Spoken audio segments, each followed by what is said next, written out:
Good morning, ladies and gentlemen. Thank you for inviting me to the 2020 National Peace Conference. My name is Kane, and I'd like to thank you for giving me the opportunity to speak to you. I'd like to begin with a quote by former US President John F. Kennedy. For courage, not complacency, is our need today. Leadership, not salesmanship, and the only valid test of leadership is the ability to lead and to lead vigorously. As you all may know, in 2018, Scott Morrison was elected as Prime Minister of Australia, but in recent national emergencies, he alone has responded quite poorly, in particular the bushfires and the COVID-19 pandemic. In comparison, leaders like Jacinda Ardern, Prime Minister of New Zealand, has displayed undeniable leadership. At times where instinct and immediate action were key, the Morrison government failed to act. It is more than fair to argue that Scott Morrison is unfit for his role as Prime Minister, and further emergency plans should be set in place for the future to ensure timely action. We all remember the bushfires that ravaged through the Australian landscape between 2019 to 2020. The fires claimed the lives of 34 people and an estimated 1 billion animals. 3,500 homes were destroyed and over 14 million acres of land were incinerated in the blink of an eye. 2 volunteer firefighters were amongst the people whose lives were taken from us. Lives were lost, homes reduced to ashes, families were broken, never to be the same again. The unprecedented bushfire crisis required forward-thinking, emergency service preparation and leadership. Our government failed to live up to these expectations. The Morrison government held little weight to the sheer magnitude of the bushfires.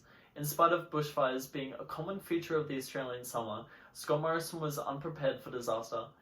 Morrison rejected scientific research that said bushfires would be more ferocious in the past years, and even voted against an opposition attempt to declare a climate emergency. This graph represents an exponential growth in the Australian climate since 1961. To make matters worse, 6 months prior, more than 20 former emergency chiefs warned the Morrison government that a devastating bushfire was not only inevitable, but they didn't have the equipment or the funding to fight it.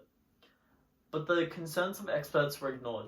Because of this, Australia was unprepared for the fire that tore through our home. Any responsible leader would heed the call when they had the chance. Morrison missed his chance to stand up for the safety of Australia, for the Australian people. We face the repercussions for a government held in support of climate change denialism, coal lobbyists, and complete inaction. And while Australia's worst natural disaster in recent years unfolded, Morrison went on holiday to Hawaii. 10 years ago, Morrison once criticised Victoria's police chief, Christine Nixon, for choosing to eat dinner at a pub as the horror of Black Saturday, the worst bushfires in the state's history, unfolded. Here's what he had to say.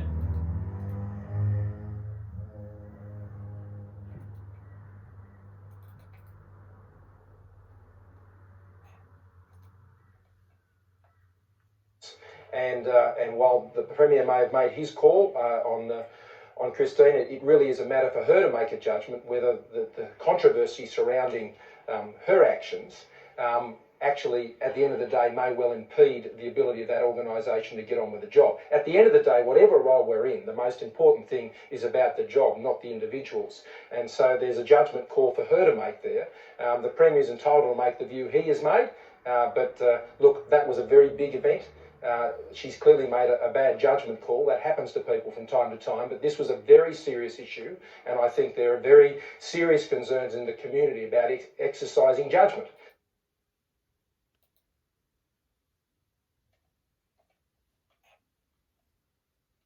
Bad judgment call. Very serious issue. Exercising judgment. Yet a decade later, he would leave the country who had put their faith in him for leadership through thick and thin, in a time where they needed strength and guidance the most. That doesn't sound like a leader to me. He apologised in an interview while fire was still ripping through Australia. Here's what he had to say.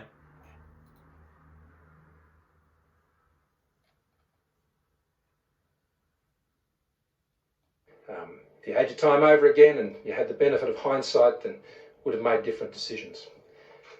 I'm sure Australians are fair-minded and understand that when you make a promise to your kids, you try and keep it. But as Prime Minister, you have other responsibilities, and I accept that, and I accept the criticism.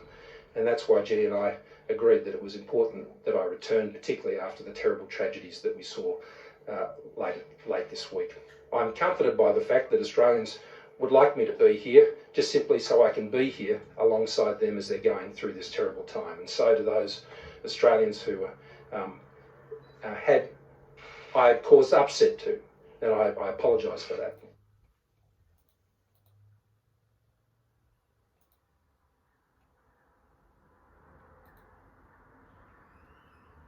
His words had come too late.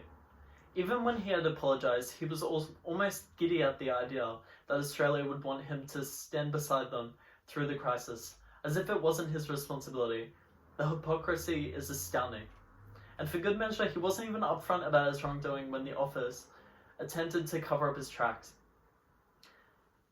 When he returned home 2 days earlier than planned, it was not because the country was in a state of emergency, or because 2 volunteer firefighters died while trying to protect the country. It was because of the negative publicity that he had received from the Australian people. He had taken a blow to his image.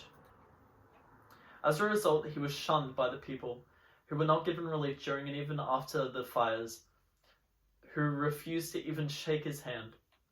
The bushfire crisis was deadly and revealed that Morrison would put political policy above national interests, even in the face of national disaster. The National Bushfire Emergency revealed how Morrison put political policies, including climate change denial, over the national interest, even in the face of disaster. No one had asked him to pick up a hose and fight the fires himself.